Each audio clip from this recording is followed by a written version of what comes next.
आज मोक्षदा एकादशी है। व्रत की कथा सुनने मात्र से पितरों का तारण होता है और जीवन में रोग दोष संकट सदा सर्वदा के लिए दूर हो जाते हैं। यह कथा ऐसी है जो कि पितरों के प्रति समर्पण और संतान के सुंदर कर्मों की ओर हमें आकर्षित करती है। देर न करते हुए शुरू करते हैं। बोलिए मेरे साथ, ओम नमो भगवते वासुदेवाय। जय श्री कृष्ण। धर्मराज युधिष्ठिर से कहने लगे कि हे भगवान, हे श्री हरि के स्वरूप सुंदर श्री कृष्ण भगवान, मैंने आपसे मार्गशीर्ष कृष्ण एकादशी अर्थात उत्पन्ना एकादशी का वर्णन भी सुंदर तरीके से सुना। अब आप कृपा करें मुझे मार्गशीर्ष माह के शुक्ल पक्ष की एकादशी के विषय में बतलाइए।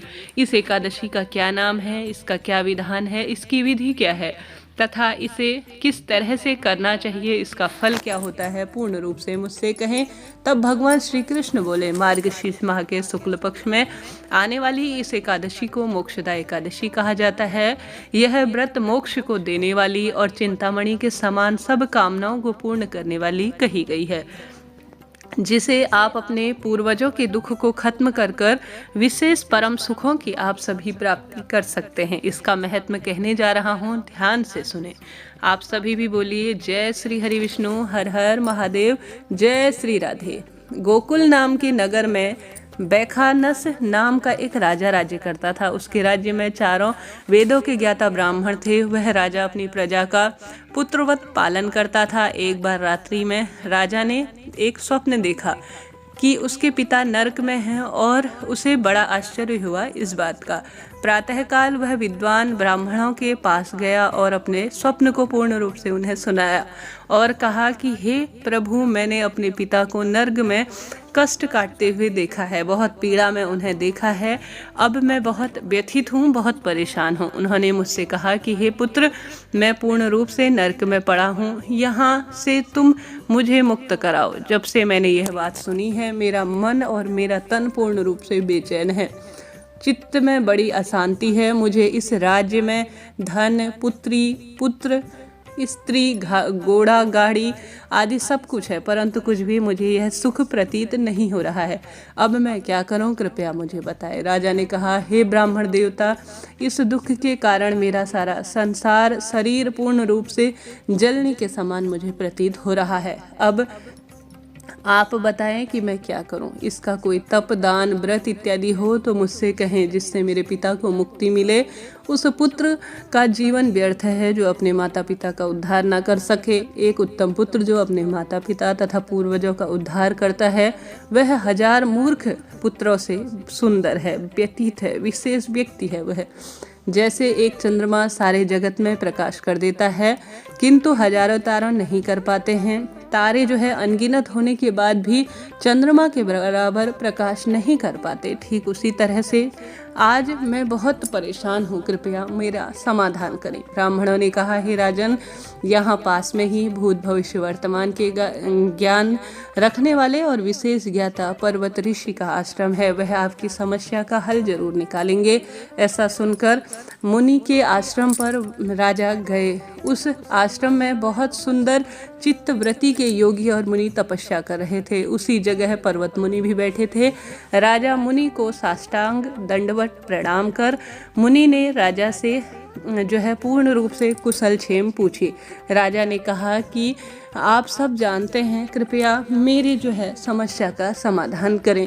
राजा ने कहा कि महाराज, आपकी कृपा से मेरे राज्य में सब कुशल है, लेकिन अकस्मात ही मेरे चित्त में अत्यंत अशांति होने लगी है। ऐसा सुनकर पर्वत मुनि ने आंखें मूंदी और बहुत विचारने लगे और फिर बोले, राजन, मैंने योग के बल से तुम्हारे पिता के कुकर्मों को जान लिया है। उन्होंने पूर्व जन्म में कामातुर होकर एक पत्नी को रति दी, किंतु सौत के कहने पर दूसरी पत्नी को ऋतुदान मांगने पर भी नहीं दिया। उसी पाप कर्म के कारण तुम्हारे पिता को नर्क भोगना पड़ रहा है। तब राजा ने कहा, इसका कोई उपाय बताएं। हे मुनिराज, हे राजन, आप मार्गशीर्ष एकादशी का उपवास करें और उपवास के पुण्य को अपने पिता को समर्पित कर दें और एक संकल्प के तहत इस व्रत को करने का प्रयत्न करें। इसके प्रभाव से आपके पिता की अवश्य नर्क से मुक्ति होगी। मुनि के यह वचन सुनकर राजा महल में आया और मुनि से कहने लगा। मुनि के कहे अनुसार कुटुंब सहित मोक्षदा एकादशी का व्रत किया। इसके उपवास का पुण्य उसने अपने पिता को अर्पित कर दिया। उसके प्रभाव से उसके पिता को पूर्ण रूप से मुक्ति मिल गई और स्वर्ग में जाते हुए वे पुत्र से कहने लगे कि हे पुत्र, तेरा कल्याण हो। यह कहकर वह स्वर्ग की ओर चले गए। इस तरह से मार्गशीर्ष माह के शुक्ल पक्ष की मोक्षदा एकादशी का जो भक्त व्रत करते हैं समस्त पाप नष्ट हो जाते हैं और इस व्रत से बढ़कर मोक्ष देने वाला और कोई व्रत नहीं है। इस दिन गीता जयंती भी मनाई जाती है। साथ ही धनुर्मास की एकादशी विशेष कही गई है, अतः एकादशी का महत्व कई गुना और अधिक बढ़ जाता है। इस एकादशी से गीता का अनुष्ठान आरंभ करें। थोड़ा थोड़ा मात्रा में नियमित रूप से गीता का पाठ अवश्य करें। यह सुंदर कथा है। अब कुछ विशेष पारण का समय जो है एकादशी का जानते हैं। जिन भी भक्तजनों ने आज 23 दिसंबर को व्रत किया है वह 24 दिसंबर की सुबह जो है 6:49 अर्थात 39 मिनट के बाद आसपास अपने व्रत को खोलेंगे अर्थात व्रत का पारण करेंगे। बहुत शुभ समय माना जाता है यह जो है व्रत का पारण करने के लिए। एकादशी तिथि को विष्णु भगवान की विधि विधान से पूजा करें और विशेष मंत्रों का जाप करें। वही संध्या काल में श्री हरि विष्णु और माता लक्ष्मी की भी विशेष विधान से पूजा करें।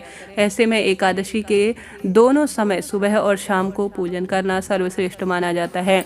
एकादशी तिथि के दिन मंत्र जाप करना और कुछ गर्म वस्तु का दान करना जिसमें अन्नदान, जलदान, भूदान विशेष माना जाता है करने का प्रयत्न करना चाहिए। यह दिन अपने आप में अद्भुत है, सर्वश्रेष्ठ है।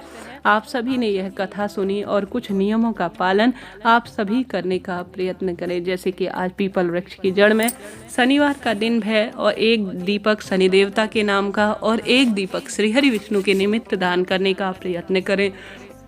साथ के साथ आप सभी आवश्यक रूप से घर की देहली पर दीप लगाएं। श्री हरि विष्णु महादेव के मंदिर में भी दीप दान करने का प्रयत्न करें। पितरों के निमित्त ध्यान स्मरण करते हुए घर के मंदिर में दीप दान जरूर से करें। साथ के साथ जब व्रत खोले गौ माता की सेवा करें। सुबह स्नान इत्यादि से निवृत्त होकर विधि विधान से पूजन करें। माँ तुलसी का विशेष पूजन अर्चन कर खीर या चावल से संबंधित कोई भी वस्तु बनाकर श्री हरि विष्णु को भोग लगाएं। आप भी चावल ग्रहण करें, ऐसी मान्यता है। तभी जो है एकादशी व्रत परिपूर्ण माना जाता है। कुछ अपनी क्षमता सामर्थ्य अनुसार ब्राह्मण जन को घर पर बुलाकर भोजन करवा देते हैं तो भी अत्यधिक शुभता के रूप में इसे जाना जाता है। साथ के साथ आपसे संभव हो तो आप घर पर नहीं बुला सकते तो ब्राह्मण देवता जिन्हें इन चीज़ों की आवश्यकता हो उनके घर गर्म वस्तु का दान, कुछ दक्षिणा और एक समय का भोजन जरूर से उनके घर पर भिजवाने से परम सुखों की प्राप्ति होती है, ऐसा शास्त्र वर्णन कहता है। आज के दिन किया गया दीपदान, गौ माता की सेवा, अन्नदान, जलदान, वस्त्रदान, भोगदान पितरों का तारण करने में सहायक होता है। वीडियो उचित उपयोगी रहती हैं तो लाइक करें, शेयर करें।